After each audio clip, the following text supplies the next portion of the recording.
2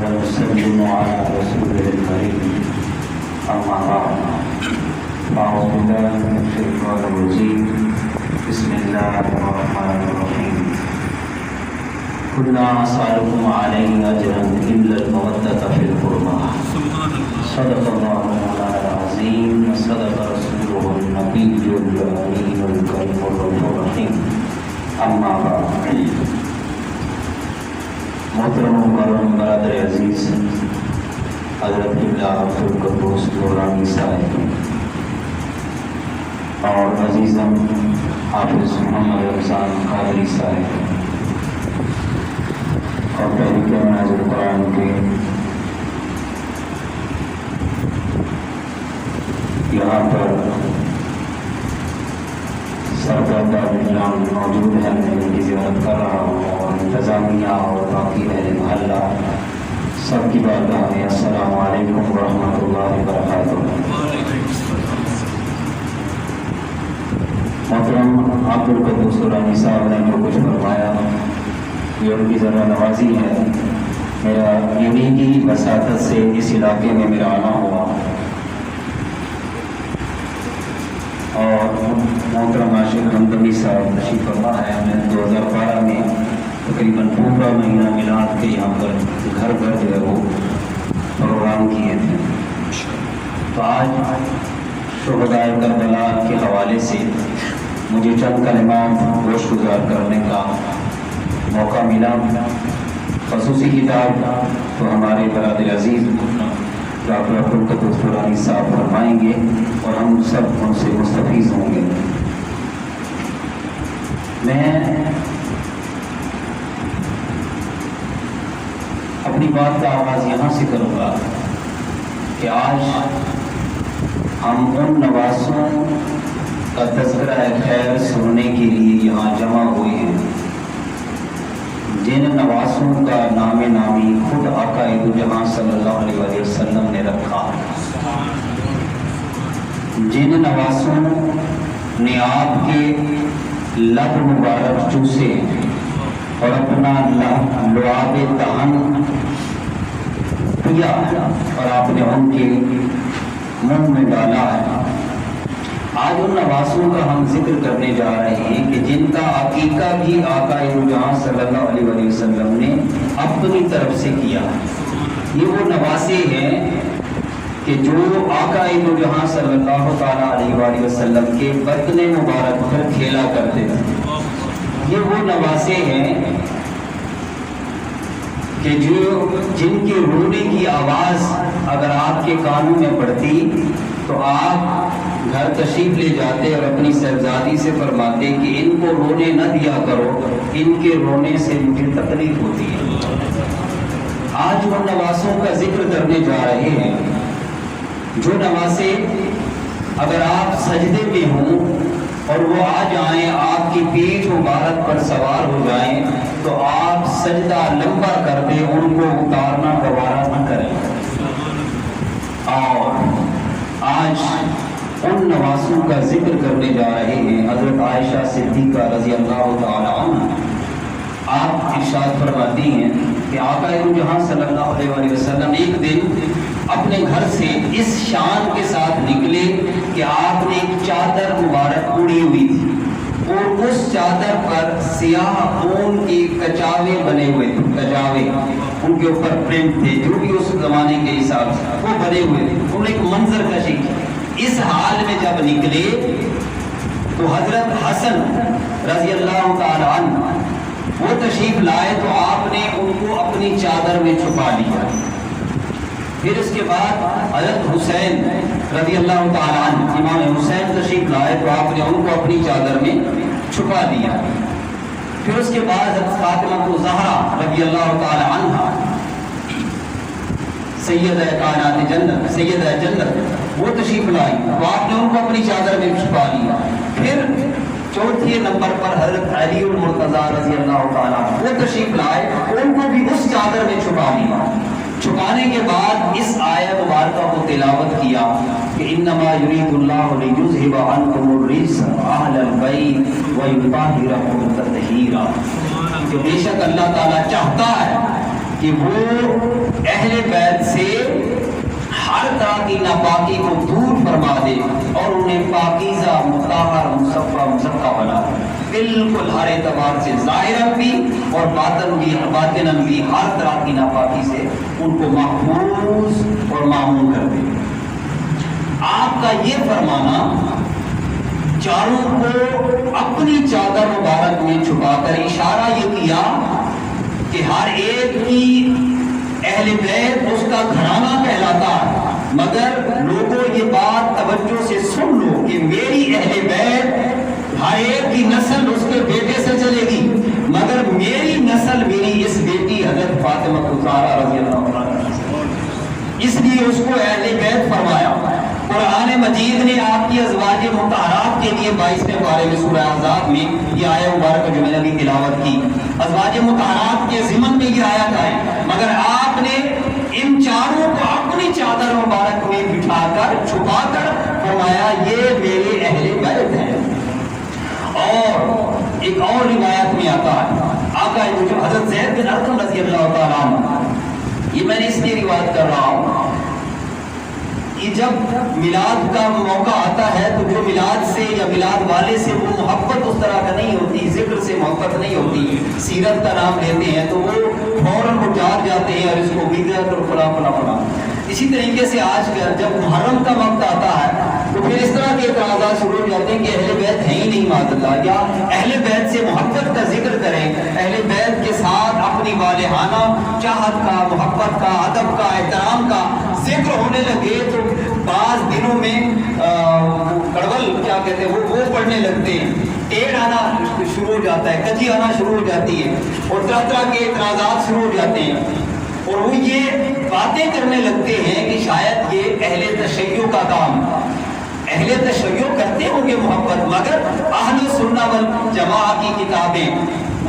سیاست کا جو سب قرآن مجید کے بعد جن پر اعتبار کیا جاتا ہے ان میں اہل بیت کی محبت کے ذکر ہے. کہ میں جو روایات سنا رہا ہوں وہاں سے سنا رہا ہوں، بخاری اور مسلم سے. حضرت زید بن ارقم رضی اللہ تعالیٰ عنہ، آپ کو معلوم ہے ادارے ارقم ادارے وغیرہ بنے ہوئے، ارقم ایک صحابی کا نام تھا، اور ارقم حضرت ارقم رضی اللہ تعالیٰ یہ وہ صحابی ہیں جہاں آقا جہاں صلی اللہ علیہ وسلم نے مکی دور میں 3 سال تک چھپ کر تبلیغ کی خاموشی کے ساتھ، اور حضرت عمر فاروق بھی اسی گھر میں آ کر انہوں نے اسلام قبول کیا. تو چند صحابہ کرام چل کر ان کے پاس گئے، جا کر کہنے لگے حضرت زید بن ارقم رضی اللہ تعالیٰ عنہ سے کہ آپ نے آقا جہاں صلی اللہ علیہ وسلم کو دیکھا، آپ نے ان کے پیچھے نمازیں پڑھی، آپ نے بڑا وقت گزارا، آپ نے ان کی صحبت پائی، آپ نے بہت کچھ دیکھا، ذرا ہمیں آپ کے بارے میں تو بتائیں کہ آپ نے کیا کیا دیکھا. وہ فرمانے لگے میرے دوستوں میرے بھائیوں، اب میں بہت بوڑھا ہو گیا، میری عمر ڈھل گئی ہے، میرا حافظہ کھو نہیں گیا، بس کچھ باتیں یاد ہیں، جو میں یاد ہیں وہ تمہیں سنا دیتا ہوں، اور جو باتیں میں بھول گیا ہوں اس کے بارے میں مجھے مکلف مجبور نہ کرنا. یہ فرمانے لگا. پھر وہ کہتے ہیں کہ آقا جہاں صلی اللہ علیہ وسلم خم کے موقع پر، غدیر خم جو آپ نے لفظ سنا ہو، غدیر خم مدینہ اور مکہ کے بیچ میں ایک جگہ کا نام ہے، وہ ہے وہاں پر پانی.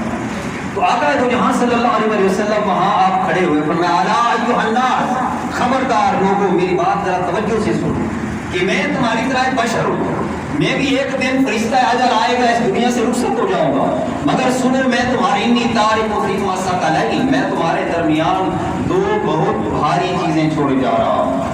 نمبر 1 فرمایا القرآن، اللہ کا کلام چھوڑے جا رہا ہوں تمہارے اندر، فیہ ھدی و نور، جس میں ہدایت ہے، نور ہے، اس کے ساتھ جڑے رہنا، اس کے ساتھ اپنا تعلق مضبوط رکھنا. اور دوسرا فرمایا ثم قال اہل بیتی، فرمایا میرے اہل بیت. اور آگے بڑے خوبصورت جملے فرمایا اذکرکم فی اہل بیتی، اذکرکم فی اہل بیتی، اذکرکم فی اہل بیتی. آپ نے 3 مرتبہ فرمایا لوگوں میں تمہیں اپنی اہل بیت کے بارے میں رب کو یاد دلاتا ہوں، اللہ کا واسطہ دیتا ہوں. جیسے آپ کہتے ہیں نا کہ تمہیں فلاں کا واسطہ ہے، ان کے ساتھ اچھا سلوک کرنا، ان کے ساتھ کوئی گٹمٹ نہ کرنا، ان کے ساتھ رشتہ ناتا نہ توڑنا. 3 مرتبہ آپ نے فرمایا اذکرکم، میں تمہیں رب کو یاد، اذکرکم اللہ، میں تمہیں رب کی یاد دلاتا ہوں، اللہ کی یاد دلاتا ہوں. ان کے معاملے میں فی اہل بیتی، اپنی اہل بیت کے معاملے میں، کہ ان کے بارے میں ذرا محتاط رہنا، ان کے بارے کوئی ایسا جملہ نہ بولنا، ان کا ادب کرنا، احترام کرنا، ان کو کوئی اذیت نہ دینا، اس لیے کہ ان کو اذیت دے گو تو مجھے اذیت ہوگی، اور مجھے دو گو تو رب کو اذیت ملے گی. اور آپ دعا فرمایا کرتے تھے اے اللہ میں ان سے محبت کرتا ہوں، تو ان سے محبت کر، اور تو ان سے بھی محبت کر جو ان سے محبت کرتا. یہ جملے کتنے پیارے ہیں. اہل بیت کے ساتھ تعلق کو جوڑنے کے لیے میرے آقا نے کس کس رنگ میں بدل کر ہمیں متوجہ کیا کہ میری اہل بیت کے معاملے میں محتاط رہنا. کتنے ناداں ہیں وہ لوگ جو وکالت یزید کرتے، یزید کے گن گاتے، ان کے فضائل میں تو میرے آقا نے کچھ نہیں فرمایا. جہاں جہاں جو بھی کتاب اٹھائیں حدیث کی، قرآن ہو حدیث ہو، ہر جگہ حضور کے خانوادہ کا ذکر آتا ہے. آقا جہاں سے فرمایا قل لا اسألکم علیہ اجرا الا المودۃ فی القربى، ہر نبی یہ کہہ کے دنیا سے رخصت ہو گیا قل لا اسألکم علیہ اجرا ان اجری الا علی رب العالمین، کہ میں تم سے کوئی اجر نہیں مانگتا، اجر رسالت نہیں مانگتا، اگر کچھ مانگتا ہوں تو صرف اور صرف یہ کہ میرا اجر رب، انہوں نے کہا میرا اجر رب کے پاس، ہمارا رب دے گا تمہیں، ہم صرف تمہیں دعوت دینے ہیں. مگر میرے آقا نے فرمایا الا المودۃ فی القربى، میں تم سے یہ دعوت دین کا اجر یہ مانگ رہا ہوں کہ میری جو اہل بیت ہے اس کے ساتھ مودت کرنا، محبت کرنا. اور بعض نے اس کا معنی بالقربہ سے مراد ہر وہ شخص جو حضور کے دین پر چلا، جس نے حضور سے محبت کی، وہ بھی اہل قرابت میں ہوا. کیونکہ حضور کا فرمان ہے کہ قیامت کے دن میرے سب سے زیادہ قریب وہ شخص ہوگا جس نے سب سے زیادہ میرے اوپر درود و سلام پڑھا. اس اعتبار سے ہر وہ شخص جو حضور کے نقش قدم پر چلا، جس نے حضور کو فالو کیا، اتباع کی، وہ ہر شخص حضور صلی اللہ علیہ وسلم کے اہل قرابت کی۔ اگر مخصوص مانا نہیں تو پھر حضور کا یہ خانوادہ ہے۔ اس خانوادے کے ساتھ محبت کرنا، وہ جو دوسری حدیث پاک ہے کہ قرآن اور سنت چھوڑے جا رہا ہوں، ان دونوں میں کوئی تضاد نہیں ہے، اس لیے کہ اللہ نے دین کو مشخص فرمایا، پرسونیفائی کیا۔ اب اس کو میں یوں بات سمجھاؤں گا کہ اب ہر روز ہم دعا کرتے ہیں نماز میں، اہدنا الصراط المستقیم، یا اللہ ہمیں سیدھی راہ پر چلا۔ مولا کون سی سیدھی راہ؟ قرآن کی راہ۔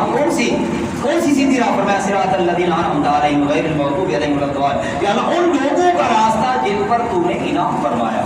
اور آگے چل کر فرمایا انعم اللہ من النبیین والصدیقین والشہداء والصالحین، وضاحت بھی کر دی، تفسیر کر دی قرآن نے خود کہ انعام یافتہ بندے یہ طبقات ہیں، انبیاء رسول کا طبقہ سب سے اوپر، اس کے بعد شہداء، پھر فرمایا صدیقین، شہداء، پھر فرمایا صالحین، اولیاء، صالحین، متقین، فرمایا یہ وہ طبقے، ان کو فالو کرو۔ تو اس آیہ مبارکہ کی روشنی میں آپ کا یہ فرمانا کہ قرآن اور اہل بیت میں یہ تمہارے لیے چھوڑ کر جا رہا ہوں، ان کے ساتھ جڑے رہنا، اشارہ اس بات کی طرف تھا کہ میری شریعت کو اگر فالو کرنا ہے تو اس کے سب سے زیادہ جاننے والے میرے اہل بیت ہیں، ان سے بڑھ کر اور کوئی نہیں ہو سکتا۔ صحابہ کرام اس لیے